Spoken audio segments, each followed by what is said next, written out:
hamkutii amri yangu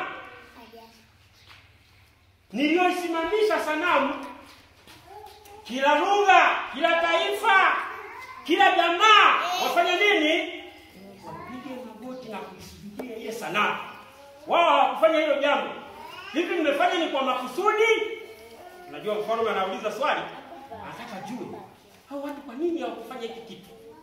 Hawezi wakaogopa hata sauti ya mfalme, hawaogopa hata mamlaka ya mfalme. Wao ni majasiri kiasi gani hata wasisikie jambo hili? Alafu wakati huu unajua adhabu ni kubwa, ni kwenye tanuru na nini na moto. Wewe unayekataa kwenye tanuru na nini jamani? Hao watu wana ujasiri gani hao? Muna ujasiri gani ni watu hata mkutii sauti yangu? Mstari wa 15. Ndio. Basi sasa kama mkiwa tayari wakati mtakaposikia sauti ya panda na filimbi na kinubi ndio na zeze na sanjuri ndio na zomani na namna zote za ngoma ndio kuanguka na kuisujudia sanamu niliyoisimamisha, ni vema. Yaani anawapa nafasi ya ngapi? Sasa mkisikia hivyo vitu vinapigwa, lazima muende mkafanya nini? Mkabudu sana. Bali msipoisujudia tena hiyo sanamu, mtatupwa saa hiyo hiyo katika tanuru. Saa hiyo hiyo katika tanuru liwakalo nini? Naye ni nani Mungu yule atakayewaokoa ninyi na mikono yangu? Yaani angalia, hebu sikia mfalme huyu. Ni nani atakaye waponya nyie? Kwa Kiswahili cha urahisi, ndio waponya nyie na mkono wangu. Ni nani? Mtakapokataa ni nani atakayewaponya?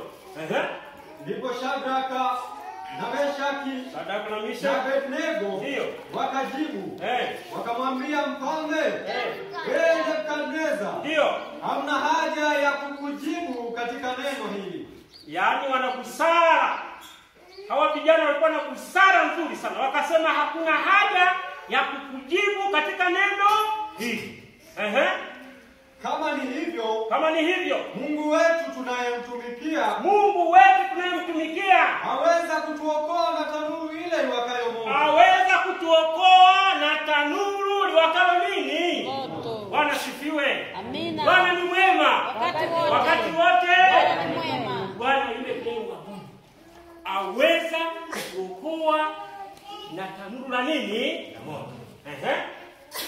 Naye atatuokoa na mkono wako ewe mfalme. Naye atatuokoa na mkono wako ewe mfalme, ambaye ulisema ya kwamba nani atakayewaokoa nyinyi na mkono wangu? Wakasema yuko Mungu. Yuko Mungu atakayetuokoa na mkono wako ewe mfalme. Yuko Mungu. Bali kama si hivyo, ndio ujue mfalme, ya kuwa sisi hatukubali kuitumikia miungu yako. Hatukubali kuitumikia miungu yako. Bwana sifiwe. Amina. Bwana ni mwema jamani. Wanasema hatukubali kuitumikia miungu yako.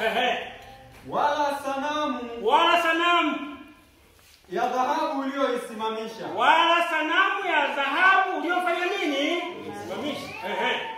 Ndipo Nebukadneza akajaa ghadhabu, akakasirika mfalme, na sura ya uso wake ikabadilika juu ya Shadraka na Meshaki na Abednego. Basi akatoa amri wachie moto ile tanuru mara 7 kuliko desturi. Walichochea tanuru mara ngapi jamani? 7. Kisha akawaamuru baadhi ya watu mashujaa wa jeshi lake kuwafunga Shadraka na Meshaki na Abednego na kuwatupa katika ile tanuru iliyokuwa ikiwaka moto. Wakawashika, wakawafunga, wakawakamata, wakawatia katika tanuru la wakani jamani moto. Endelea msomaji. Basi watu hao wakafungwa, hali wamevaa suruali zao na kanzu zao na joho zao na mavazi yao mengine, wakatupwa katikati ya ile tanuru iliyokuwa ikiwaka moto. Wakatupa katika ile tanuru iliyokuwa linawaka. Ni jamani,